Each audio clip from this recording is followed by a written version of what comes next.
Hola, muy buenas noches para todos. Después de tanto tiempo estar esperando este momento, por fin ha llegado.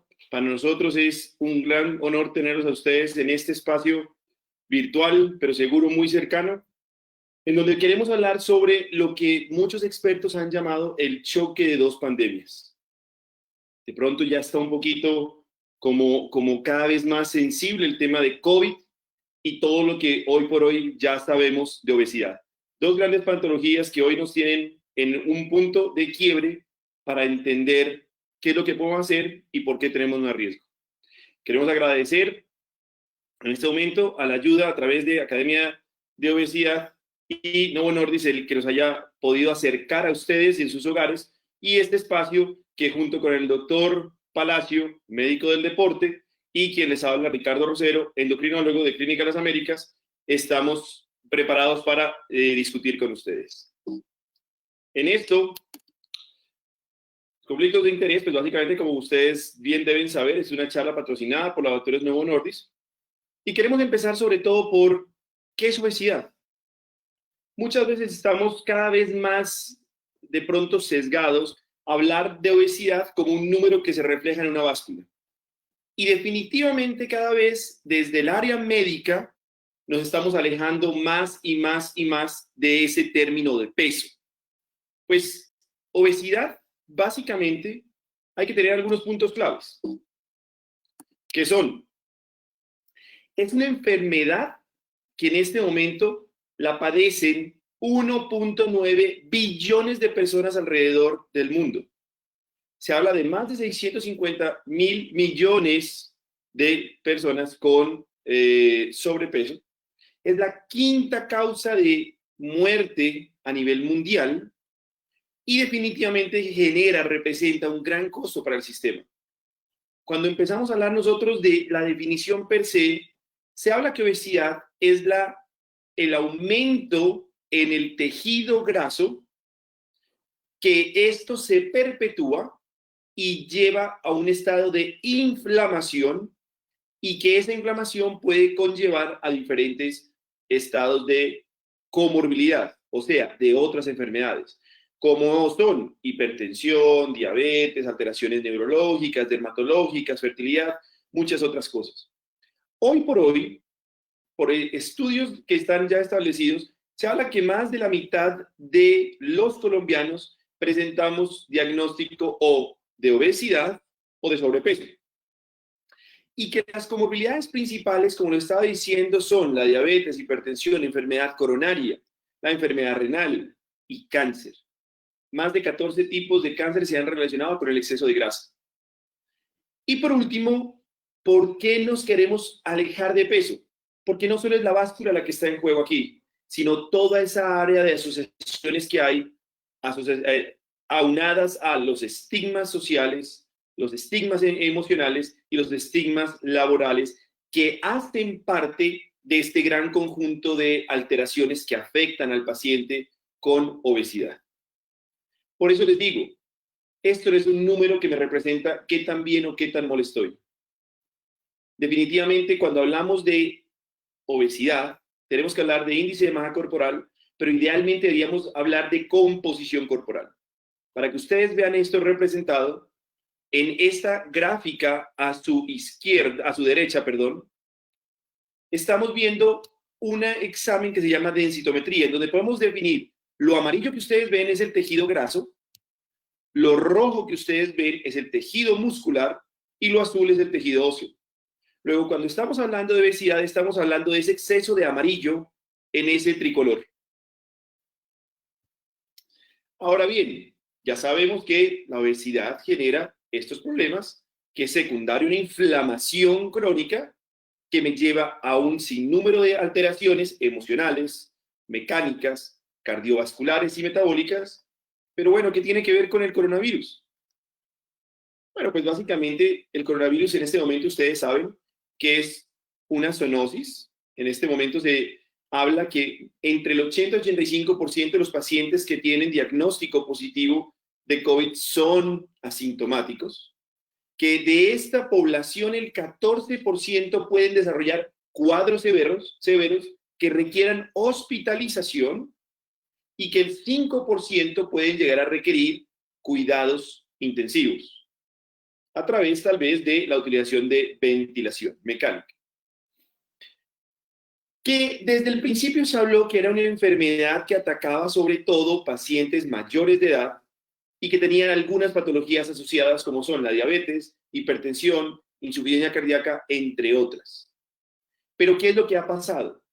Cada vez que pasó esto de Asia a la parte occidental de Europa, que se empezó a, digamos, occidentalizar cada vez más esta enfermedad y llega posteriormente a Américas, pues obviamente donde en este momento hay más pacientes que están padeciendo de obesidad, como es Estados Unidos, México y Sudamérica, empezamos a ver una relación muy importante y se definió por los estudios que hicieron sobre todo en estos países, en estos continentes, como les digo, que el paciente con obesidad, con diagnóstico positivo de coronavirus, tenía 7 veces más riesgo de requerir hospitalización comparado con ese paciente con normopeso. Estas son estadísticas ya, digamos, viejas realmente. En Colombia pasamos de 18 a más de 40.000 casos, en donde ya superamos un número del millar de pacientes con coronavirus muertos con asociación a coronavirus, y que definitivamente ya tenemos casi que un 40% en recuperación. Ahora, ¿por qué? ¿Cuál es la relación que tenemos entre estas dos alteraciones, COVID y obesidad? Pues básicamente, como les decía, han surgido cada vez más estudios y más estudios que al principio se ven en estos lugares como Nueva York, en donde empezaron a definir, hombre, definitivamente los pacientes con obesidad fueron la mayoría de los que estuvieron en UCI y también fueron la mayoría de los que estuvieron en hospitalización. Después, igual en Asia, cuando empezaron a hacer cortes retrospectivos, o sea, que empezaron a ver hacia atrás, a ver qué había pasado con eso, sí se dieron cuenta que definitivamente el 42% de asociados a obesidad requirieron hospitalización. Y después en Francia lo mismo, 47% de sus pacientes tuvieron diagnóstico asociado de obesidad. En Reino Unido el 63% tenían asociado a obesidad. Y por último llega México, en donde dice pilas. En los latinos nos pasó lo mismo. El 45% de los pacientes que en su momento requirieron intervenciones, digamos, un poco más agresivas, tuvieron asociación con obesidad. Luego, con esto se exploran dos grandes componentes. Uno, como ustedes ven en su lado izquierdo, esa inflamación aguda y severa, que es una llama que viene por el COVID, que bien tiene ese reservorio a nivel pulmonar como un primer target, digamos, de contaminación, y que se asocia a otra alteración inflamatoria de bajo grado. O sea, digamos, esto es como un barril de gasolina que uno sabe si se le empieza a acercar mucho, la candela puede llegar a estallar. Y entonces cuando yo empiezo a acercar esos dos componentes, por acá la inflamación de la obesidad y por acá la llama del COVID, simplemente los uno y me genera esa gran afectación a nivel de los pulmones y el corazón. ¿Por qué? Como bien les decía anteriormente, los pulmones son el primer órgano que ataca, digamos, de forma agresiva el virus del coronavirus, ¿cierto? ¿Qué es lo que genera? Básicamente una restricción en el movimiento. No se puede extender y no se puede contraer de forma adecuada por una especie como de cicatrización que hace en el pulmón. Y esto también conlleva a que como no hay movimientos adecuados en el pulmón, el corazón sufra, porque el primer paso de la sangre cuando sale del corazón tiene que estar asociado al componente respiratorio.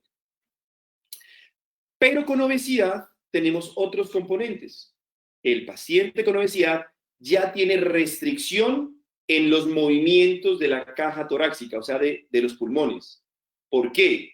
Por el peso en principio, porque el paciente con contenido graso abdominal, hay un músculo aquí que debería subir y bajar, y ese componente no hace tan grande ese movimiento, sino es más lento, y favorece esas contracciones pulmonares, si ustedes me permiten hablar así. Y además de eso, cuando se requiere intubación, son más difíciles. Eso es lo que, digamos, en un ambiente encarcelado, si yo le pongo un poquito más de restricción, pues voy a tener mayor grado de complicación. Y el mayormente perjudicado va a ser ese corazón que tiene que trabajar más duro para poder dar respuesta al oxígeno que tiene que regar a través de la sangre a todo el cuerpo. Esa es como la gran unión de estas dos pandemias. Ahora bien, ¿pero qué podemos hacer entonces en ese tiempo? Lo más importante son las señales de monitoreo. Tenemos que estar pendiente de nuestra evaluación, cómo estamos, qué hacemos, a través de lo más clave, salud mental. Y salud mental está muy relacionado con sueño. ¿Cómo estamos durmiendo? ¿Con qué calidad? ¿Qué tiempo? ¿Estamos roncando más? ¿Por qué? Cuando yo disminuyo las horas de sueño nocturno o aumento las horas de sueño diurno, aumento grasa, porque aumento las ganas de comer. Ese número mágico está claro. Dormir menos de 7 horas o dormir más de 9 horas aumenta el apetito y la grasa.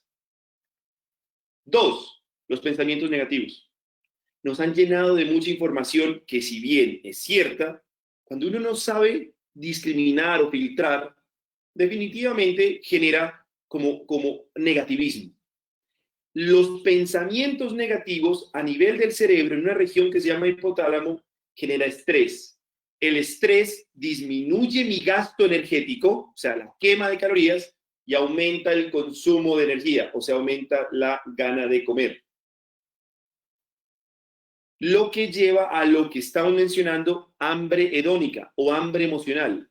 Es esa hambre o ese acto de comer simplemente como por esa sensación de desesperación o de desesperanza o de tristeza que lo quiero compensar con algo que lamentablemente lo único que nos genera esa sensación de alivio es dulces, harinas y frituras.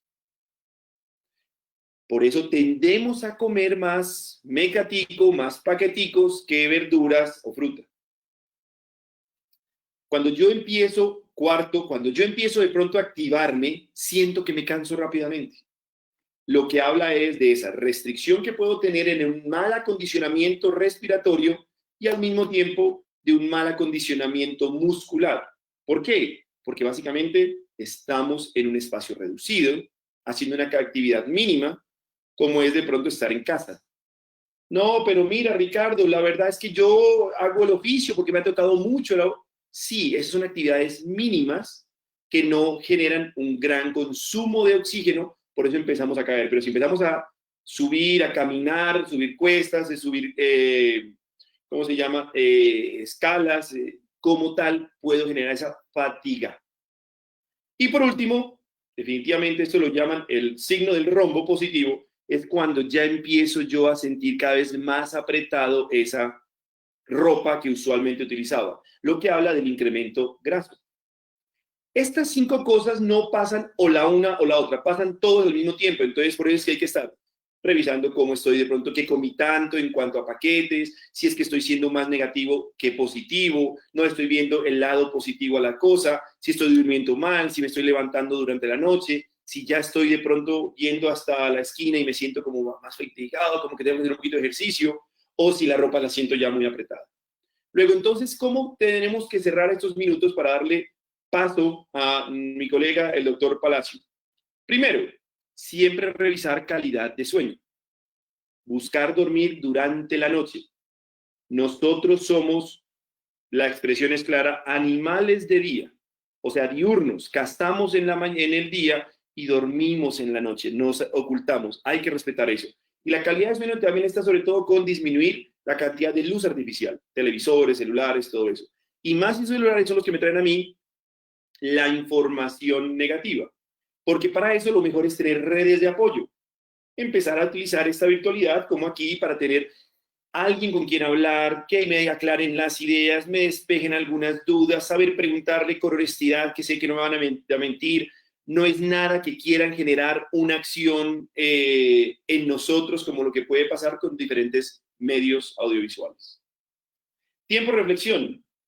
Algunos de pronto tenemos un poquito más de tiempo por esta situación para sentar a ver qué es lo que está pasando, cómo puedo mejorar mi ambiente, qué oportunidades me está trayendo este momento, qué ideas y qué necesidades se están presentando para yo poder crecer sin necesidad de estar de pronto viendo qué hacer para robar ideas o algo. Simplemente yo, desde lo que puedo, que tanto puedo ofrecer a la sociedad, a mi familia, a mí mismo. Porque definitivamente hay que identificar qué me está generando frustración y cuáles son mis temores. Ejemplo, me frustra no poder salir, pero temo salir al mismo tiempo. Pues esa doble contradicción nada más genera a mí más y más y más pensamientos negativos que me va a alterar mis redes de apoyo, porque de pronto estoy reflexivo, estoy viendo todo negativo, luego no voy a poder reflexionar y altero mi sueño.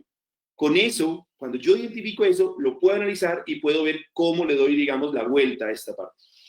Y por último, tener metas claras y buscar satisfacción. La meta clara no solo tiene que ser bajar de peso sí o sí. La meta clara puede ser el acondicionamiento muscular, puede ser el alivio en sueño, puede ser la recuperación de costumbres familiares y hábitos de familia como la conversación durante un tiempo determinado que me genere mejora en mi red de apoyo y así poder llegar a nuestro ideal, que es estar muy positivos para darle contienda este tiempo de gran impacto. Antes de darle el paso al doctor Jorge Palacio, que el deportólogo, que nos va a hablar acerca de toda la parte de actividad física, quiero recordarles a ustedes esta frase que dice: ¿cuánto nosotros tendremos que hacer más que por nosotros mismos, por los otros? Es el momento de apoyo. Doctor Palacio, le doy la palabra. Gracias, doctor Rosero. Buenas noches.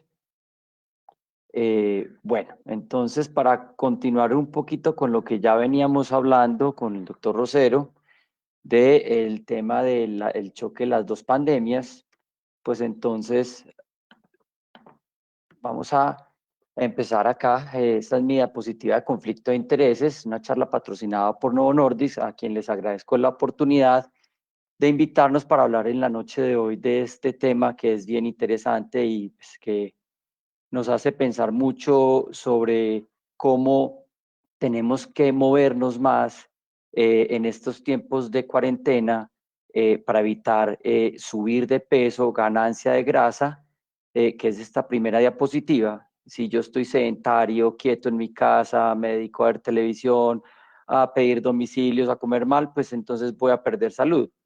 Pero en la casa también podemos alimentarnos bien y tener una actividad física de acuerdo a lo que tengamos en los espacios y poder disminuir un poquito ese sedentarismo que es lo que nos está enfermando. Y esta diapositiva es cómo ve Hugo, un niño de 12 años, el coronavirus o el COVID-19.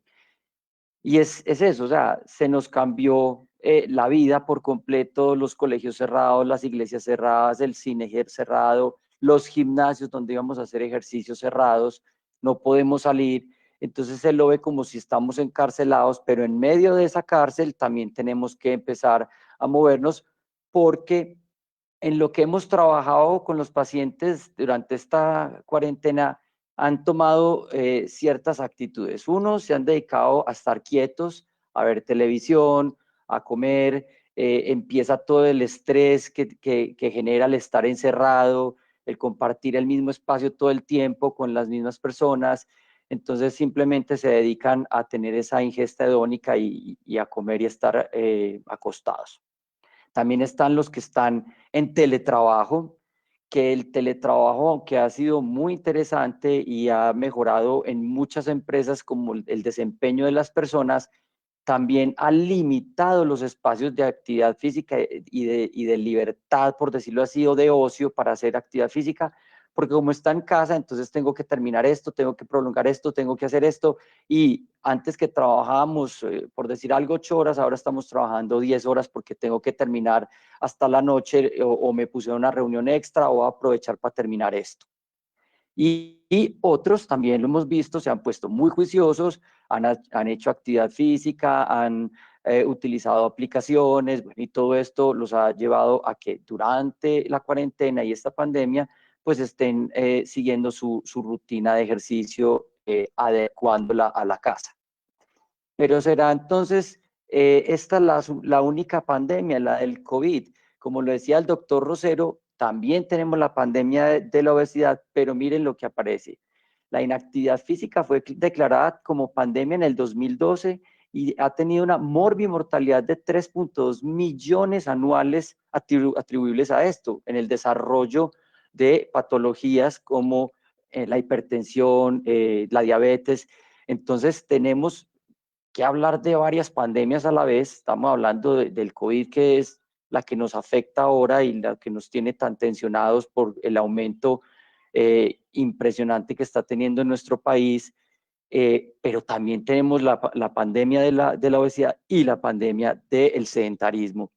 Y es ese sedentarismo el que nos lleva a tener esa pérdida de calidad de vida, en donde empezamos a ganar grasa y donde de ahí empezamos a partir de todas pues a desarrollar todas las enfermedades, donde yo hablo esto como un árbol, donde las raíces es ese sedentarismo, el tronco empieza a ser el sobrepeso y la obesidad, y ya las ramas empiezan a ser las enfermedades crónicas no transmisibles. Entonces, tenemos que partir de acá, de hablar de ese sedentarismo como base de desarrollar un montón de enfermedades y que también genera mortalidad. Y para eso traigo estudios interesantes como este que se hizo en Brasil con 100.000 pacientes, y ellos mostraban que las personas que tenían un menor nivel de actividad física tenían mayor aislamiento social. Y esto se hizo previo al COVID-19. Y no solo en niños, sino en adolescentes, adultos y ancianos.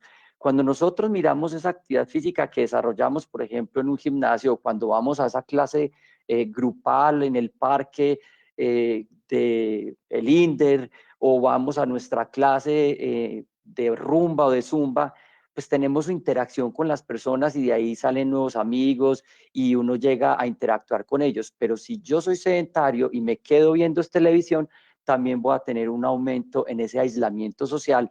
Entonces, imagínense si le sumamos ese aislamiento social ahora el encierro obligatorio por la cuarentena de esta pandemia. Y no nos vamos muy lejos, porque después del tsunami en Japón, empezaron a evaluar cómo era el comportamiento de los niños y de los adolescentes después de esto en actividad física, y encontraron que 3 años posteriores al desastre del tsunami, la actividad física se redujo mucho en esta población. Entonces, claro, todo ese sedentarismo lleva a que aumentemos de peso y empecemos a desarrollar enfermedades crónicas a edades más tempranas de las que usualmente encontramos los pacientes con diabetes y con hipertensión. Entonces, miren que hay que estar muy pendiente, porque la base de todo es el sedentarismo, y eso es lo que nos puede generar muchas patologías. Ahora, ¿qué dice la Organización Mundial de la Salud? Dice que el 31% de las personas mayores de 15 años son inactivos. Y esto lo digo porque cuando las personas son inactivas y empiezan a aumentar de peso, ese aumento de peso que genera una inflamación nos va a tener como más susceptibles a que las patologías que nos puedan dar se empeoren. Y lo decía bien el doctor Rosero, que en el COVID-19 en pacientes con obesidad genera mayores complicaciones y pueden tener mayor posibilidad de muerte. Pero así como hablan de ese sedentarismo, tienen unas metas importantes para reducir ese sedentarismo, aunque sea un 10% para el 2025, y ahí es donde todo el personal de salud tenemos que apoyar esta iniciativa, porque ya vieron toda la cantidad de personas que mueren con relación al sedentarismo. Ahora, con relación al COVID-19, este es un artículo muy importante y muy bacano que yo miré, y es cuáles son los efectos colaterales de quedarse en casa durante la pandemia por COVID. Entonces, encontramos que, espera un segundito aquí.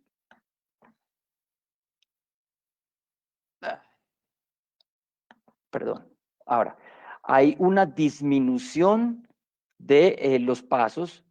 ¿Por qué? Porque normalmente cuando nosotros estamos trabajando tenemos actividad en la oficina, y entonces voy a la otra oficina y voy a donde mi jefe y me desplazo a la otra reunión, y cuando acumulamos un número de pasos, pues estamos generando algo de actividad física y eso se ha disminuido. Ahora bien, si disminuyo también el ejercicio, pues entonces voy a generar un aumento de grasa y voy a enfermarme mucho. ¿Qué ha aumentado? El tiempo de ocio. Y el aumentar ese tiempo de ocio también nos lleva a que ganemos grasa. Por otro lado, también se ha aumentado el tiempo en pantallas y en celulares y no propiamente haciendo estas actividades de ejercicio, sino en juegos, en ver series y en ver televisión como tal. Entonces, es importante mirar los efectos colaterales que lleva el quedarse en casa durante la pandemia y dónde debemos enfocar nuestros recursos. Ahora bien, cuando yo no desarrollo o cuando yo no hago mi actividad física o mi ejercicio, voy a aumentar de peso y voy a aumentar todas esas enfermedades relacionadas con ese aumento de grasa. Por el contrario, si yo tengo el ejercicio y estoy muy juicioso haciendo ejercicio, lo puedo utilizar como un arsenal terapéutico, como un tratamiento, como un medicamento gratis, ¿sí? En procesos de rehabilitación pulmonar cardíaca, para fisioterapia y para estar saludables. Y con una cosa importante también que mencionaba el doctor Rosero, y es esa parte psicológica donde hemos empezado a tener un montón de confusión, de irritabilidad, depresión, temor, miedo a infectarnos, miedo a morir, y eso también hace que nos quedemos más quietos, que digamos, hombre, yo no puedo salir ahora, aunque ya nos dieron un poquito de vía libre para salir a caminar porque es que me voy a infectar, o me va a dar pues el COVID. Entonces también toda esa parte psicológica hay que trabajarla, y eso se hace desde los grupos multidisciplinarios que manejan toda la patología de la obesidad y ahora todo el manejo del COVID. Y hay una cosa muy importante que tenemos que tener en cuenta, porque si bien el ejercicio no va a evitar que nos dé COVID-19, que no nos dé coronavirus, ni el ejercicio va a hacer que estemos inmunes a la infección, si hay algo muy importante que tenemos que tener en cuenta, y es que la inactividad física, la obesidad y el síndrome metabólico y el envejecimiento van a hacer que nuestro sistema inmune empiece a disminuir. Ahí sí es un problema, porque si yo empiezo a tener una disfunción del sistema inmune, no me voy a defender bien frente a una patología dada, en este caso frente al COVID-19. Si yo tengo un sistema inmune más malo, pues me voy a defender menos fácil. Ahora bien, por otro lado, si yo soy sedentario, tengo obesidad, tengo menos defensas contra el virus. Por otro lado, si yo hago actividad física regular entre 150 y 300 minutos a la semana de intensidad moderada, voy a aumentar mucho mis defensas, especialmente contra virus y todo. En este caso, pues que estamos hablando del COVID. Entonces, si yo hago una actividad física, tengo un sistema inmune mejor y puedo defenderme más. Pero aquí viene otra cosa, y lo hemos estado viendo en muchos pacientes, que al estar quietos, entonces yo voy a empezar a hacer ejercicio y pasan de 0 a 1000, a hacer un montón de actividad física, cero descanso, y eso se llama un sobreentrenamiento, y eso también disminuye el sistema inmune, y eso también va a hacer que tengamos menos defensas contra el virus. Entonces, lo que hay que hacer es tener ese manejo ideal del ejercicio, porque yo siempre he dicho que el ejercicio es una línea recta, donde de esa línea hacia la izquierda es el sedentarismo y el desarrollo de todas esas alteraciones metabólicas, pero también de esa línea hacia la izquierda el sedentarismo, hacia la derecha es el sobreentrenamiento, que también va a ser la misma alteración metabólica, y frente al sistema inmune también nos va a disminuir tanto en el sedentario como en el que se sobreentrena. Entonces, eso es muy interesante y tenemos que tenerlo muy en cuenta, porque tenemos que hacer un ejercicio adecuado. Ahora bien, estando en casa siempre nos vamos a preguntar qué vamos a hacer. Entonces podemos utilizar toda la infraestructura del mobiliario que tengamos en casa, desde sillas, las colchonetas o los mismos espacios en casa, para hacer actividades de tipo aeróbico, de fuerza también. Si yo, por ejemplo, me siento y me paro en la silla, estoy haciendo un trabajo de fortalecimiento propio peso de un músculo que se llama el cuádriceps, que es el del muslo, ¿sí? También empezar a hacer todas las actividades de propiocepción, mejorar el equilibrio para evitar caídas.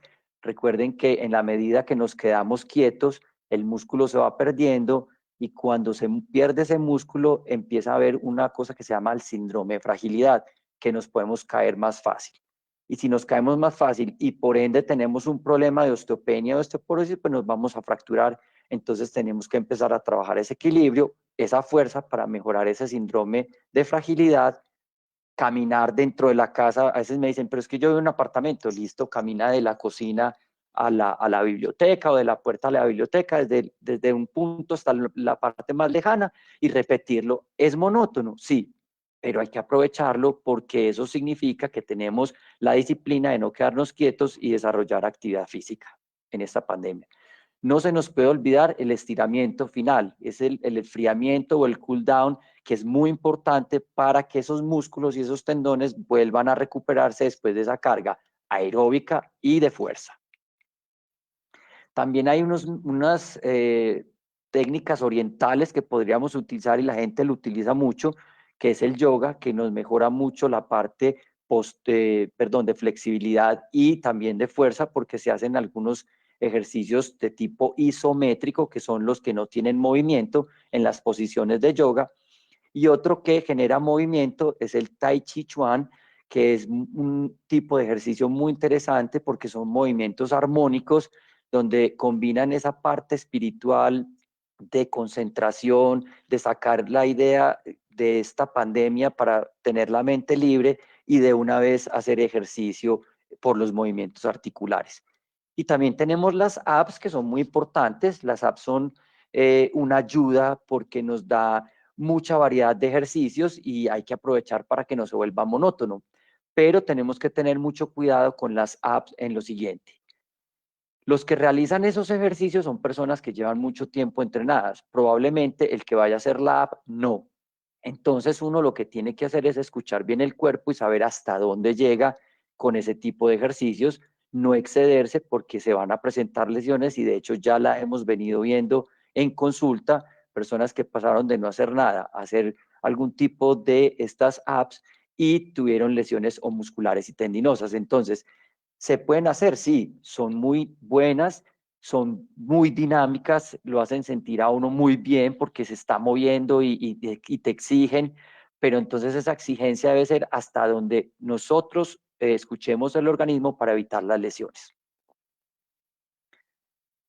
El Colegio Americano de Medicina Deportiva sacó estas recomendaciones que la persona que sea sedentaria puede empezar con 2 minutos, 5 minutos, 10 minutos, lo que pueda en el día, incluso lo puede fraccionar.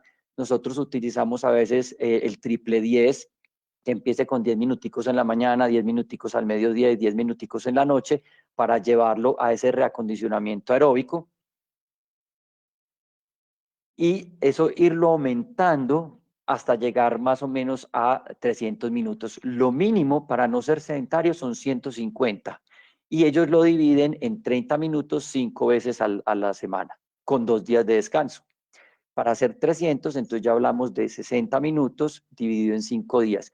Pero hay una cosa, que también hablan de al menos 2 sesiones de fortalecimiento. Entonces uno lo que puede hacer es fraccionar el ejercicio, hacer una parte inicial aeróbico, que sería como un calentamiento, que es aumentar la temperatura corporal para que esos tendones y esos músculos puedan ejecutar el ejercicio que sigue, que es el de fortalecimiento. Estos ejercicios de fortalecimiento se pueden hacer bien en programas que ya están establecidos en las apps o los mismos médicos del deporte tienen dentro de sus herramientas programas de ejercicio que les darían a los pacientes y un aeróbico final para acumular los 300 minutos, no solo aeróbico, sino aeróbico, fuerza aeróbico. Y esto nos va a dar un circuito de ejercicio que es muy interesante y nos va a ayudar a no aumentar de peso en grasa, mantener un músculo y tener un sistema inmune adecuado. Y también hablan de lo que se debe hacer en el momento del confinamiento, ¿cierto? Entonces, que la caminada en casa, que se puede hacer el ejercicio escuchando música, involucrar a la familia, porque a veces nosotros vemos que las personas dicen, es que a mí no me gusta hacer ejercicio, me aburre, pero si se hace en familia, si se involucra, pues entonces va a haber un estímulo y todos van a recibir los beneficios del ejercicio en salud. Y también hay que tener cuidado, lo que les decía, sobre la actividad física muy vigorosa, porque ellos ya también lo repiten, cuando se hacen actividades muy vigorosas y uno no está bien preparado para eso, hay una supresión del sistema inmune que no sería nada bueno para el paciente que se contagie con COVID. Entonces tenemos que tener mucho cuidado con ese tipo de ejercicio para no hacer una supresión del sistema inmune. Entonces, otras recomendaciones importantes, y este es un artículo de JAMA, donde dice, siempre nos habían dicho que debíamos hacer más de 7.500 pasos para no ser sedentario, pero en este artículo de este año encontraron que desde 4.000 pasos ya se impacta positivamente en la salud. Entonces, esto es muy fácil porque la podometría, tenemos los equipos, los podómetros que se pueden conseguir en cualquier parte. Ahora todos los dispositivos móviles inteligentes traen el podómetro o el pasómetro, y también existen los relojes que nos contabilizan el número de pasos. Entonces es bien importante, el que no quiera hacer la app o no quiera hacer ninguno de eso, empezar a contabilizar los pasos para tener al menos algo de actividad física e impactar positivamente la salud. Y todo esto lo que lleva es a una prevención de la pérdida de la masa muscular, que se llama sarcopenia, que se genere ese síndrome de fragilidad que genera un riesgo de caídas, un deterioro cognitivo, y eso se ha visto en personas sedentarias, el deterioro cognitivo es grande y va todo en ese proceso inflamatorio que genera la grasa en las adipoquinas. Y también el ejercicio genera un aumento de la autoestima y eso también va a afectar positivamente la salud psicológica de los pacientes. Entonces, como resumen, tendríamos esto, o sea, para tener todos estos beneficios, simplemente hay que hacer actividad física y ejercicio. Tenemos beneficios a nivel circulatorios, a nivel endocrino, a nivel muscular, a nivel del sistema nervioso, a nivel respiratorio, y lo más importante, no hay aumento de peso, no desarrollamos sobrepeso, obesidad, y con eso disminuimos todas las enfermedades crónicas como están en la parte de abajo, que son la diabetes, la hipertensión, problemas respiratorios, enfermedad cardiovascular, síndrome de fragilidad, sarcopenia, etcétera, etcétera. Entonces, lo que tenemos que estar es positivos, estar activos y ser inteligentes y cuidarnos, estar en casa el mayor tiempo posible para no infectarnos, pero quedarnos en casa no implica estar sedentarios. Muchas gracias.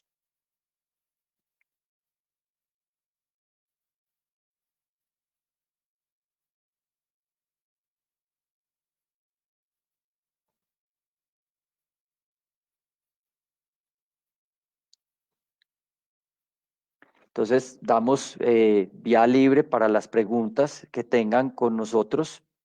Bueno, si quieres, permíteme, Claro, te agradezco mucho por la presentación, fue excelente, muchas gracias por toda la información.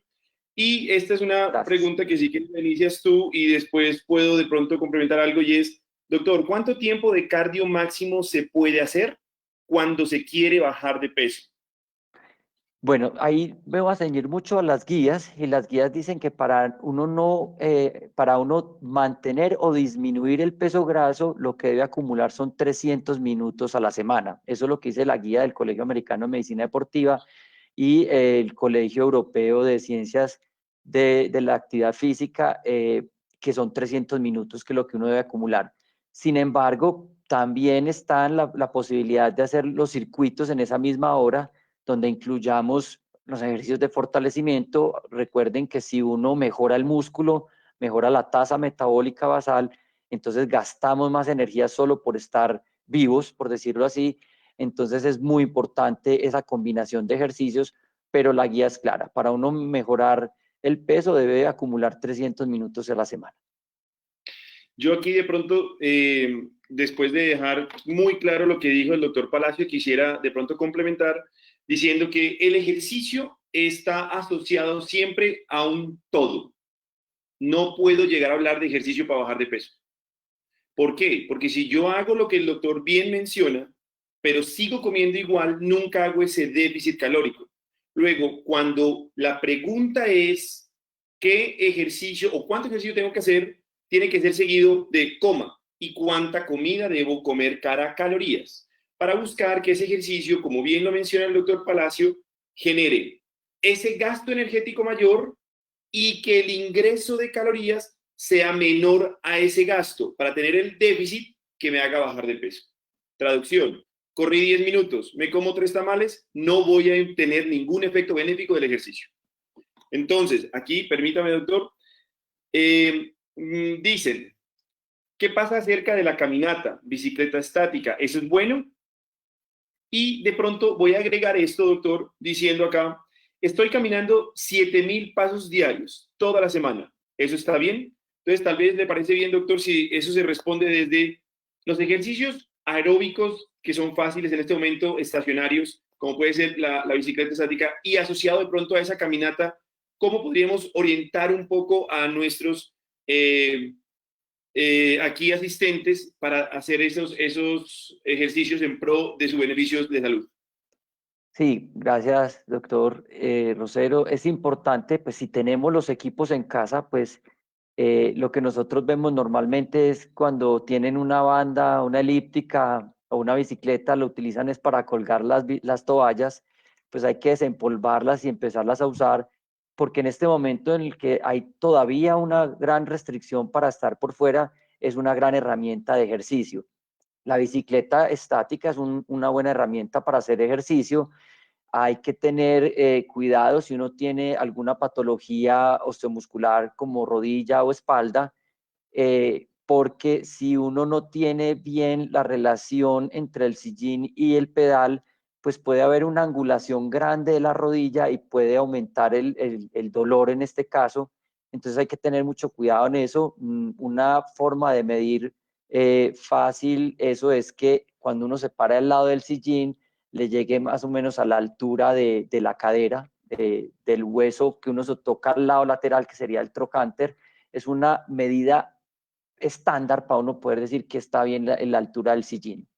Ahora bien, si esa bicicleta y uno tiene dolor en la rodilla y monta y le molesta, se puede poner una silla por detrás, ¿sí? De la silla, de la bicicleta, perdón, así le quede el sillín en la cara, pero ya estaríamos hablando de una bicicleta recumbent porque quedaría la silla con espaldar y la angulación de pedaleo no quedaría tan grande, y entonces serviría mucho. Y yo se los pinto en la consulta muchas veces y les digo, usted póngale la silla Rimax detrás y ahí puede pedalear y va a tener menos daño si no, pues, si tiene esa molestia de rodilla.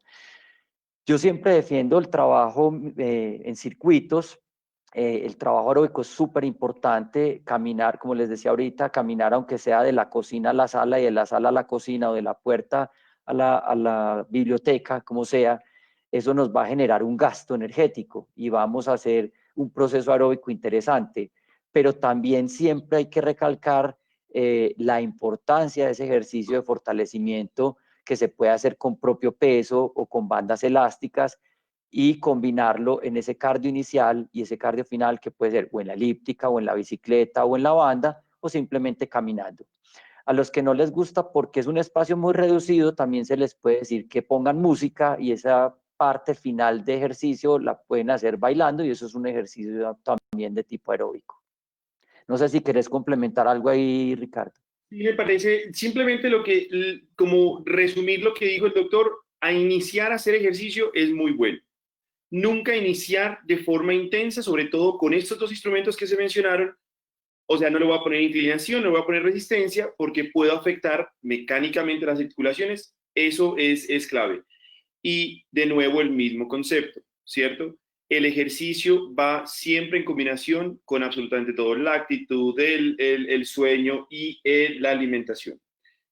Doctor, bueno, aquí voy a de pronto hacer dos preguntas que me permito responder. Una es, ¿cuántas veces a la semana se debe realizar ejercicio? Ya el doctor lo mencionó. Según las guías americanas de deporte, habla de 300 minutos en la semana. Y eso ojalá ustedes lo dividan entre 4 a 5 sesiones semanales, lo que significa que o son 5 sesiones de 60 minutos o 4 un poquito más, ¿cierto? Perdón, de 30 minutos o 4 de 45 minutos. Ahora bien, otra es, tengo una duda. Algunas personas dicen, voy a quemar grasa. Para mí la grasa se oxida más que se quema. Definitivamente, él o la, tienes toda la razón. La grasa es el argot popular y por eso se utiliza quemagrasa. De hecho, es por eso están los quemadores de grasa, porque digamos que se relacionan bien a generar el aumento de calorías que lleva a una reducción de esa reserva grasa. La grasa no solo se oxida, la grasa se disminuye y básicamente entonces dentro de sus procesos también está la oxidación, pero también está la atenuación, que son diferentes procesos bioquímicos que me ayudan. Luego, la corrección está muy bien, pero digamos que en el argot popular se utiliza mucho el de quemar, aunque tú lo mencionaste muy bien.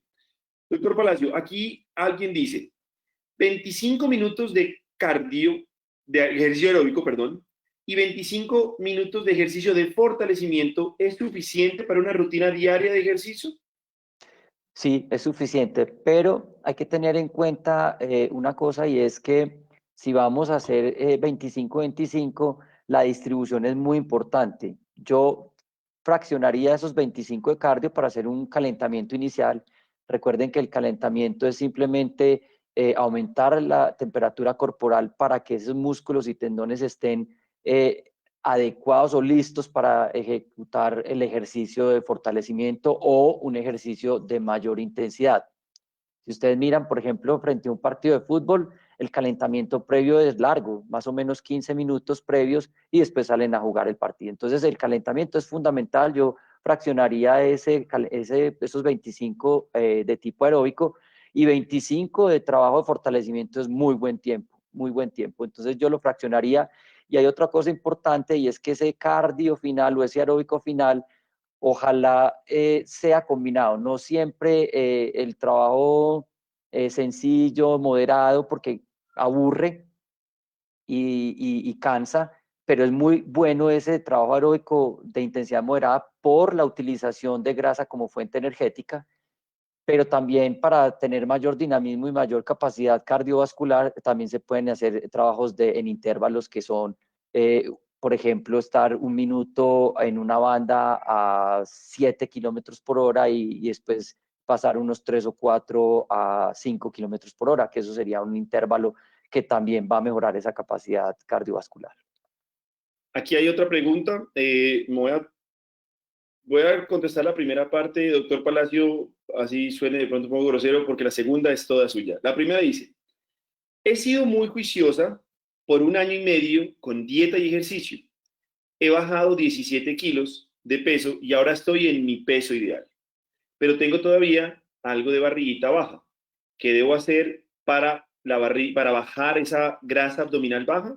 Entonces, esa pregunta se la dejo a usted. Permítame hacer una anotación inicial, porque esto sí es algo que lo tomo muy personal para todos nosotros, y es que olvidemos ciertas palabras que terminan generando ansiedad y estigmatización. Peso ideal no existe. No existe y no hay una correlación de peso igual a menos muerte o menos enfermedad. Falso, y es una idea igual como nuestro amigo o amiga anteriormente decía lo de quemar grasa, y no, son asuntos y palabras comerciales. Lo que existe es una excelente y una ideal composición corporal en donde hay muy buen músculo y muy buena proporción también de grasa como órgano, es muy importante. Entonces los invito cada vez, porque esos términos nos ponen así como que si me paso un kilo ya no estoy en mi peso ideal y genera ansiedad.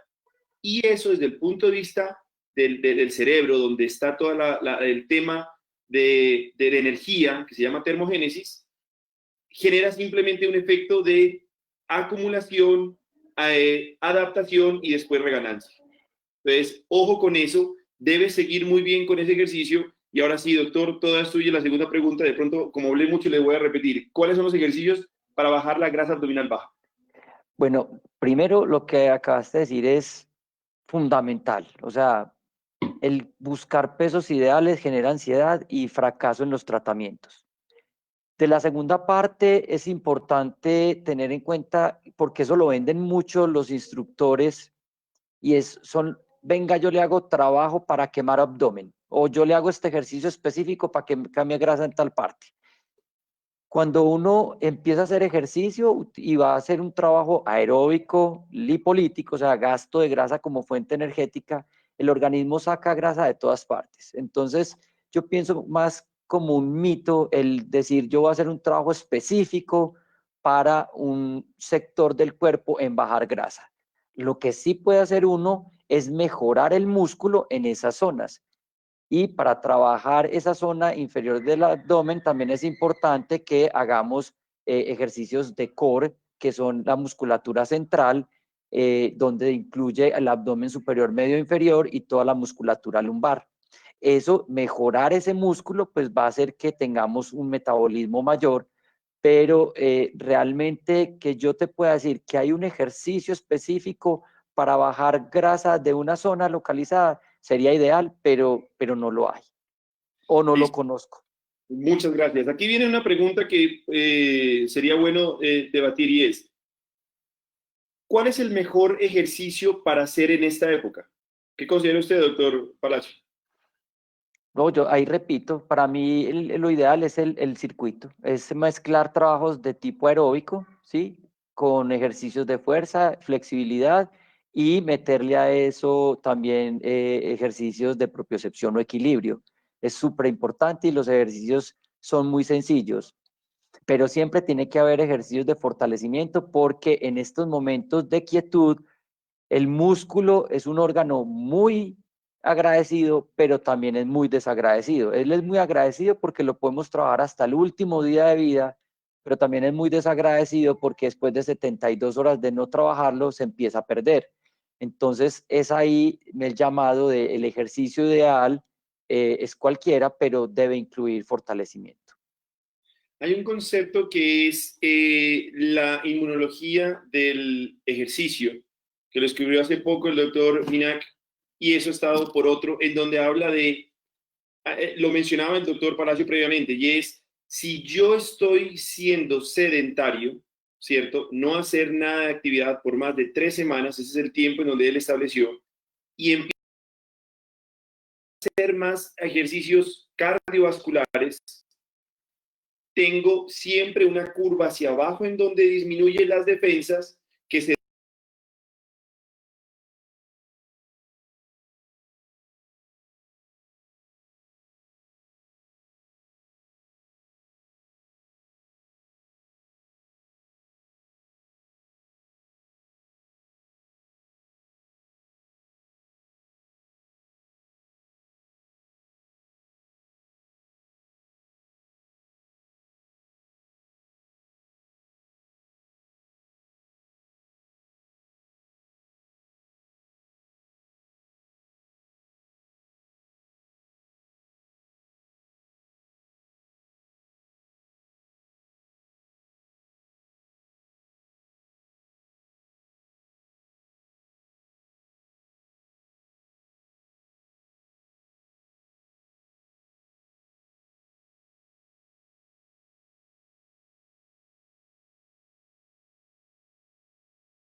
muy moderado, que no genere ese consumo que probablemente estamos nosotros sometidos. Entendiendo también dónde voy a hacer ese ejercicio.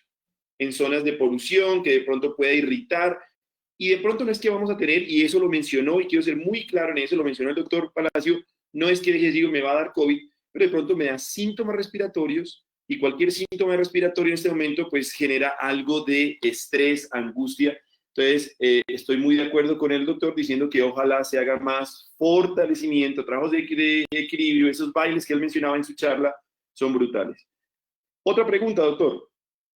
¿Es bueno hacer ejercicio antes de desayuno? Ahí me ayudas vos bastante, doctor Ricardo, por la parte del ayuno intermitente. Y eso lo hemos trabajado incluso en alguna época, lo ensayamos en unas prácticas que hacíamos el doctor Rosero y yo, que caminábamos 10 kilómetros y en ayunas. y llegábamos sin ningún problema y obviamente nuestro desayuno ahí era rico en proteína para tener un mejor, pues no dejar perder esa carga alta aeróbica. El ejercicio se puede hacer en ayuno, no hay ningún problema, mientras la persona no desarrolle ningún síntoma. Hay gente que empieza a hacer ejercicio en ayunas y se marea. Entonces, pues ese no es el candidato ideal para hacerlo. Pero no hay ningún problema que se haga el ejercicio en ayunas. Obviamente, terminado el ejercicio, debe haber una buena alimentación. Y por eso decía que ahí me puede apoyar mucho el doctor Rosero en esa respuesta que ya va también muy relacionada con la alimentación posterior, pero en el ejercicio no hay problema. Definitivamente, eso ya se ha estudiado muchas veces. Digamos que la indicación o la contraindicación de hacer ayuno o de no comer antes del ejercicio simplemente se da en deportistas de alto desempeño, en donde sus cargas aeróbicas y pues musculares enérgicas son tan altas que inclusive deben tener comida antes, durante e inmediatamente posterior al entrenamiento. Eso es otra población especial que se llaman deportistas de alto desempeño o rendimiento. En nosotros los mortales no hay ninguna alteración, pues fuera de pronto tener algún tipo de disautonomías, que yo necesito favorecer mucho a la ingesta de líquidos, pero después de eso, ejercicios de una carga moderada o leve, no es necesario comer.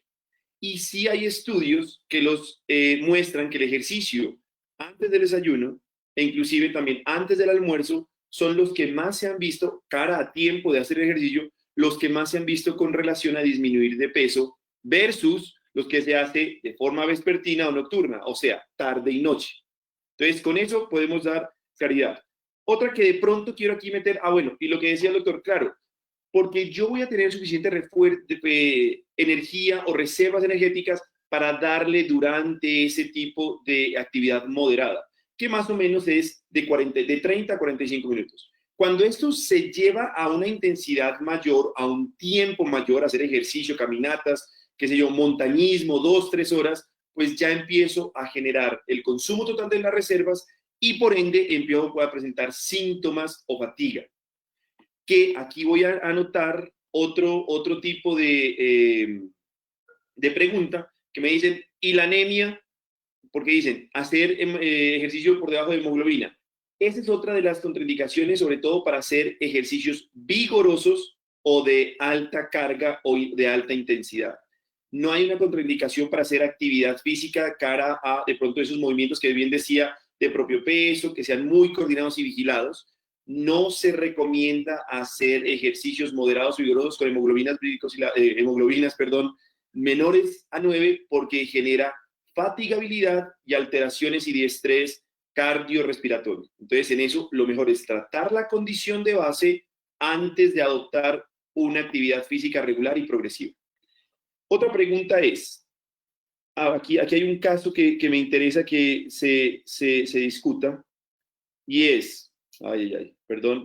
Bueno, mientras lo busco acá, porque se me perdió, ¿hacer yoga es suficiente? Preguntan. ¿Usted qué considera, doctor? Yo he revisado varios artículos donde hablan de yoga como ejercicio, de hidroterapia y todo eso, y siempre la conclusión de estos estudios es que son ejercicios complementarios a un ejercicio regular. O sea, si yo me quedo solo con yoga, no voy a generar el suficiente gasto si tengo como meta bajar de peso, porque eso es un ejercicio complementario a. Entonces, nosotros en personas que les gusta mucho hacer yoga y esto, pues les dejamos, pero les decimos, listo, está bien, seguimos con el yoga, pero aparte de eso tenemos que hacer un ejercicio regular y en circuitos o como ellos quieran hacerlo, pero sí debe quedar claro que el tai chi chuan, el yoga, la hidro, son ejercicios complementarios a una actividad física regular. Creo que lo que más vale la pena rescatar de la claridad de la pregunta es básicamente, ¿para qué? ¿Cuál es el fin de hacer la actividad que usted quiere o está pensando hacer? ¿Lo quiere hacer para equilibrio, propiocepción, o sea, sentirse bien, estiramiento, funcionalidad, tranquilidad? Claro. Lo quiere hacer para perder peso, tal vez sea otro. Lo quiere hacer para acondicionamiento, tal vez sea otro. Y para eso, pues obviamente hay profesionales que los pueden orientar mucho mejor. Siempre es bueno, ninguna actividad física es mala. Bueno, mentiras, de pronto si me pongo a hacer deporte extremo puede ser nociva. Pero en principio, las regulares, ninguna es mala. Piense siempre el para qué o con qué fin lo está haciendo. Es que yo quiero caminar para bajar de peso. Muy bueno, empieza así, pero no pienses que caminar te va a bajar de peso toda la vida, porque toda actividad llega a un punto en donde requiere otro pasito y otro pasito. Es como decir, quiero ir a la universidad, pero no quiero pasar de primer semestre. Pues nunca te vas a graduar. Aquí viene una pregunta que es la que yo quería mencionar y es, peso 60, pero es que, Dios mío, se me pasa. Tengo 54 años, peso 68 kilos y mido 1,50 de estatura. ¿Debo cambiar mis hábitos de vida alimentario? Asumo que la pregunta es si debo, o, bueno, mejor dicho, voy a generar aquí una consultoría muy rápida. Si es que vamos a hablar de hábitos nutricionales, lo que se ha visto, y esto es un concepto que cada vez se maneja más a nivel general, es que cara a comidas, el mejor número de comidas al día son 2 a 3 comidas al día. Antes las tradicionales, coma fraccionado poquito, pero a cada rato, eso fue desde los 90 y ya ha cambiado mucho. Como bien mencionaba el doctor Palacio, el ayuno intermitente nos ha brindado muchísima información y a nivel mundial se hizo un estudio muy grande de más de 200.000 sujetos en donde se mostraba que el que come entre 2 a 3 comidas es el de mayor grado de complicación y mejor nivel de disminución de peso. Primera recomendación sería come máximo 3 veces, o sea, quita las entre comidas, desayuno, almuerzo, cena. Segundo, quita las calorías rápidas, o sea, esos carbohidratos en la noche. O sea, la noche sería proteínas y ensalada. Tercero, mantén horarios regulares. Busca tener un espacio que le llames desayuno, un espacio que le llames cena, almuerzo y un espacio que le llames cena o comida. Y durante los periodos de esa entrecomida, como estamos tan acostumbrados a comer, puedes consumir líquidos sin cargas azucaradas. Después de eso, esos hábitos, vuelvo, insisto, la gente a veces pasa por alto esto y es muy relevante. Dormir en la noche durante 7 horas mínimo.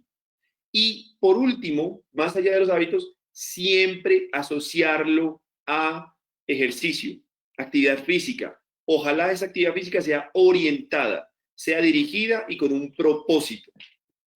Esos son los 3 pasos complementarios. ¿Por qué? A todos los aquí presentes. El estudio más grande a nivel mundial de dieta como tal, duró nada más 1.5 años. El estudio más grande de recomendaciones nutricionales duró 4 años. Y el estudio más grande de consejería y adaptación de rutinas de vida duró 10 años. ¿Qué significa? Que casi siempre vamos a llegar a un punto en donde nos sintamos frustrados o nos sintamos aburridos o nos sintamos encarcelados y queramos devolvernos a ese punto previo. Entonces, la alimentación es algo que tenemos que aprender a vivir de acuerdo a nuestra necesidad, de acuerdo a nuestra posibilidad, pero no es algo que nos tenga que generar esclavitud. No sé si de pronto, doctor Palacio, usted quiere complementar con algún tip para esta Sí, amiga de nosotros con actividad física. hay una cosa muy importante que dijiste y es la importancia de sacarle el espacio a la comida. O sea, así como tenemos el tiempo para ir a ver televisión, para ir a cine, para ir a trabajar, tenemos que sacarle el espacio de ser consciente de esas 3 comidas. O sea, no es sentarse a comer con el celular al lado, porque entonces estás pendiente del celular y no de lo que estás comiendo, y eso genera que perdas ese momento de disfrute de la alimentación y eso.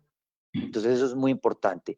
Lo otro ya en cuestión de actividad física con esta paciente, habría que mirar qué hace, qué tipo de ejercicio hace, porque como bien lo decías ahora, el que la mayoría de los pacientes que tenemos nos cuentan que caminan de lunes a viernes 1 hora y que no ven resultados, y es por lo que decías ahora, y es la adaptación a la carga.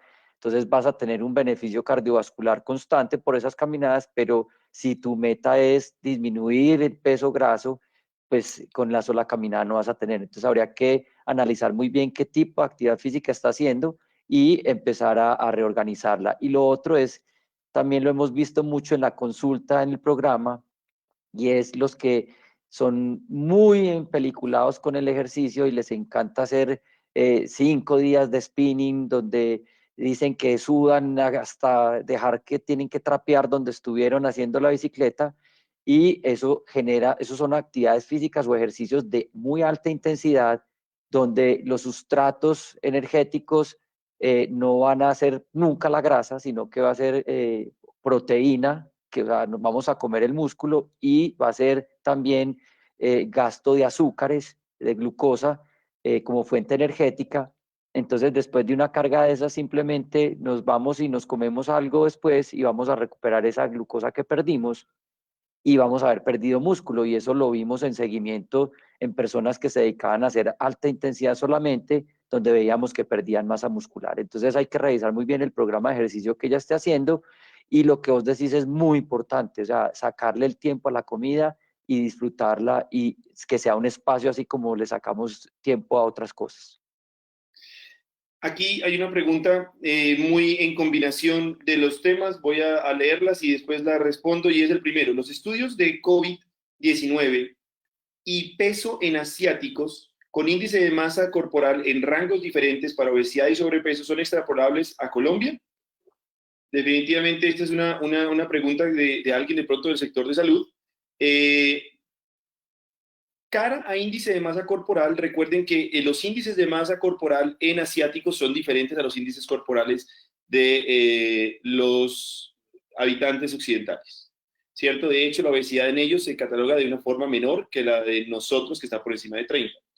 Después de eso, definitivamente, si queremos hacer poblaciones, no son extrapolables, pero sí la información a nivel de tejido graso.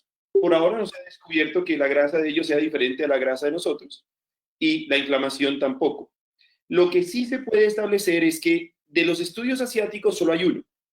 De los que referencié fueron 7 y estuvieron hechos en población latina. En este momento hay 2 más, uno que se reporta de Chile y otro que se reportó en Ecuador, en donde creo que los ecuatorianos somos muy parecidos a los colombianos y también todos muestran la misma relación de inflamación, hospitalización y requerimiento de ventilación mecánica. Entonces, lo que sí puede concluir después de esto es que ese mecanismo donde la grasa es un factor inflamatorio se agudiza o se exacerba, se aumenta con la inflamación aguda del COVID.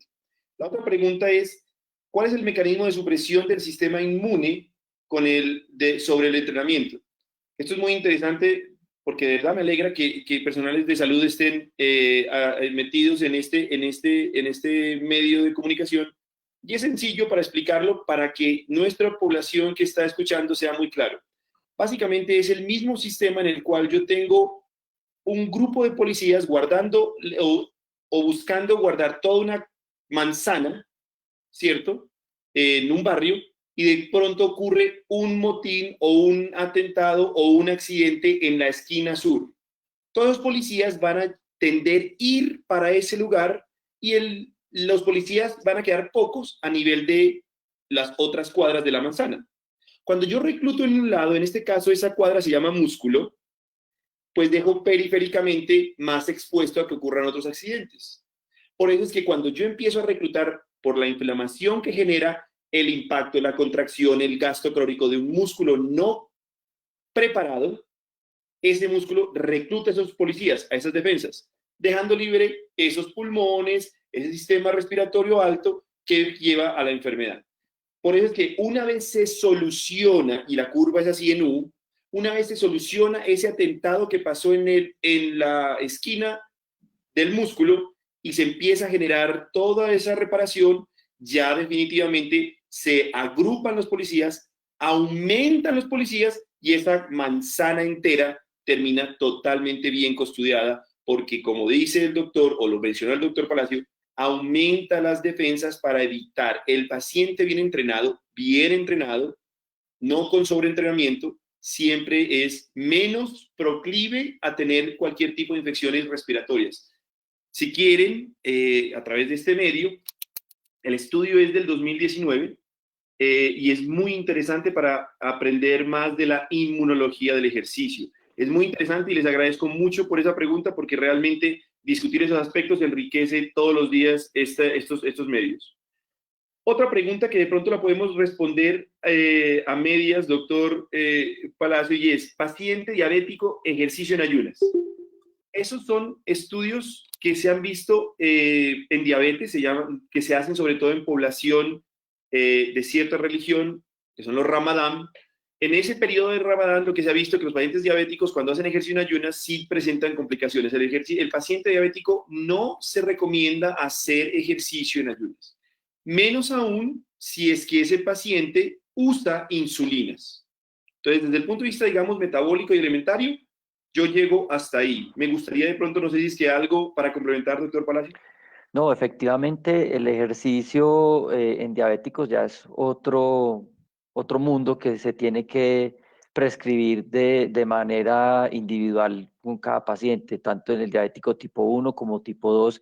Pero lo que vos decís es verdad, o sea, esos pacientes que son diabéticos y hacen ejercicio en ayunas tienen posibilidades de complicaciones mayores, entonces es mejor hacer los ejercicios de acuerdo a protocolos de insulina que tenga. Entonces, de acuerdo a esos protocolos, uno sabe en qué momento va a hacer el ejercicio o cuándo lo va a poner para que él lo ejecute.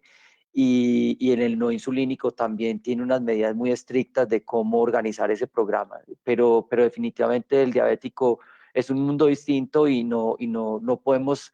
Eso es una cosa importante, así como hay medicamentos para cada patología, el ejercicio, cuando lo manejamos como medicamento, también es individualizado. O sea, cada patología tiene una prescripción individual de esa enfermedad, pero en la pregunta tiene toda la razón el doctor Rosero, no debe hacer ejercicio en ayunas. Ahí hay dos preguntas que las voy a juntar. Ejercicios para dolor lumbar, coma. Segunda pregunta, pero casi que igual. ¿Qué ejercicios caseros me podrían ayudar cuando tengo una patología lumbar? Ok. Esa sí es toda tuya. Sí. Bueno, es importante, a ver, cuando uno tiene un dolor lumbar, obviamente si descartamos una patología de la columna, o sea, del disco lumbar, casi siempre es por músculo débil, ¿sí? Hay unos estudios bien interesantes en pacientes sedentarios que les hicieron densitometría, no solo para mirar ese hueso, para ver si había osteoporosis, sino que midieron los músculos paravertebrales, que son los músculos lumbares, ahí, ¿cierto? Los que estamos hablando, y encontraron una infiltración grasa muy grande.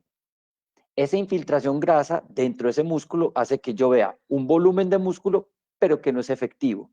Entonces, lo importante de ese tipo de pacientes con dolor lumbar crónico es empezar a mejorar no solo el músculo a nivel paravertebral, sino a nivel también abdominal, que eso se llama la musculatura central. Por lo general, estos tipos de dolores se manejan en terapia, en fisioterapia, porque tiene que proteger uno mucho esa columna para no hacer una angulación extrema y que genere más daño el hacer el ejercicio mal hecho. Pero ejercicios regulares que uno puede trabajar para un dolor lumbar crónico son la famosa planchita, ¿sí? En la que uno está completamente horizontal, sostenido en la punta de los pies y en los antebrazos, y incluso si le da muy duro, porque a veces la ponen 30 segundos, 40 segundos, uno la puede poner entre 3 y 5 segundos, descansar y volverla a repetir. Ahí estaríamos trabajando tanto la musculatura lumbar como la musculatura de abdomen, ¿sí? O sea, la musculatura central. Hay otro tipo de ejercicio que se llama el Superman, que es uno arrodillado y se saca el brazo derecho y la pierna izquierda atrás con la espalda recta. Ahí también estaríamos trabajando esos músculos lumbares. Y así como esos, hay muchos ejercicios también. Está trabajar oblicuos, trabajar rectos del abdomen, protegiendo columna, doblando rodilla. O sea, hay muchos ejercicios, pero la recomendación real para un dolor lumbar crónico sin saber si tiene patología de disco o no es fisioterapia. Realmente los dolores lumbares no son muy buenos trabajarlos en casa porque si uno no tiene un buen gesto se puede lesionar más. Hombre, doctor Palacio, como yo me apoderé de las preguntas, entonces voy a tener que hacer algo igual a mi beneficio y es contestar la última pregunta. Entonces, a usted ya le dieron mucha varilla con todo lo del ejercicio, lo cual de verdad les agradezco a todos ustedes por ser activos, tan activos en redes. Pero esta es una pregunta que realmente a mí me apasiona y es, ¿qué tan cierto es que la resistencia a la insulina, que tanto hablan, no permite bajar de peso? ¿Qué papel tiene el metabolismo del azúcar en la pérdida de peso? Mira, esto es, digamos, una verdad a medias, que se contó de acuerdo para hacer sobre todo un poquito como de un punto de encuentro en muchas cosas. La resistencia a la insulina, que no se trata, que no se maneja, favorece el aumento de peso. Eso es cierto. ¿Por qué? Porque la insulina, digamos que es como una especie de arquitecto. Si al arquitecto le entregan ladrillos, va a ser un edificio. Pero si al arquitecto le entregan paja, va a ser una choza. Ahí usted diga y decida en qué quiere vivir, en un edificio o en una choza. Punto. Si yo le entrego mucho carbohidratos a una insulina que está resistente, alta, pues voy a generar más grasas. Versus si yo hago ese ejercicio, si yo hago esa sensibilidad del músculo y le entrego proteínas, voy a hacer más músculo. No estoy diciendo, y en medicina no existe el 1 más 1, 2, o sea, no existe absolutos. No estoy hablando solo de proteínas, no estoy hablando de dieta paleo, no estoy hablando de dieta keto, no estoy hablando de eso, simplemente como sustrato. Luego, si es que decimos, si yo tengo resistencia a la insulina, ¿no bajo? Totalmente falso. Si yo tengo resistencia a la insulina, lo que significa es, tengo que trabajar primero muy bien ese músculo. Ya lo ha mencionado muchas veces en la charla, cómo se puede trabajar el músculo del doctor Palacio. Segundo, tengo que elegir muy bien el componente alimentario en mis comidas y lo que mejor se ha visto, disminuir la cantidad en servicios durante la comida. Y tercero, lo más importante que termina siendo es empezar a entender que esto es una patología que termina siendo crónica, luego es de por vida este tipo de cambios que yo hago. Con esto quiero terminar. No es que me dijeron resistencia a la insulina, hago dieta 3 meses, hago ejercicio 3 meses y después vuelvo a descansar. No, porque el cuerpo tiene memoria y se devuelve. Cuando iniciamos esta gran maratón para combatir la grasa en el cuerpo, es una maratón que necesita un grupo de profesionales con buena educación y entrenamiento para que nos ayuden a aumentar ese ejercicio en cadencia, en frecuencia, que nos ayuden a implementar nuestra alimentación en el día a día y que siempre nos ayuden a mantener ese nivel mental y emocional muy, muy bien equilibrado. Entonces, doctor Palacio, le agradezco muchísimo por la oportunidad de haber compartido en estos momentos conmigo y con todos nuestros amigos aquí presentes en este espacio brindado por Novo Nordisk. Yo les agradezco a ustedes por haber permitido estar en sus casas por estos minutos y a ustedes por sus grandes preguntas. Hasta aquí tenemos que cerrar. Doctor, no sé si quiere de pronto hacer algún tipo de despido. Ok, sí, muchas gracias por compartir esta noche conmigo esta buena discusión que tuvimos, porque tuvimos muchas preguntas y fueron muy interesantes todas, y es muy enriquecedor poder compartir con todo el mundo y mirar una visión muy integral desde la endocrinología, desde la medicina deportiva, cómo manejar este paciente con sobrepeso y obesidad en medio de esta pandemia. A todos muchas gracias, a Novo Nordisk gracias por la participación y al doctor Rosero por la vocería en las preguntas y por la buena charla que tuvo. Muchas gracias. Feliz noche. Bueno, adiós a todos, cuídense mucho e intenten siempre estar seguros. Adiós. Hasta luego.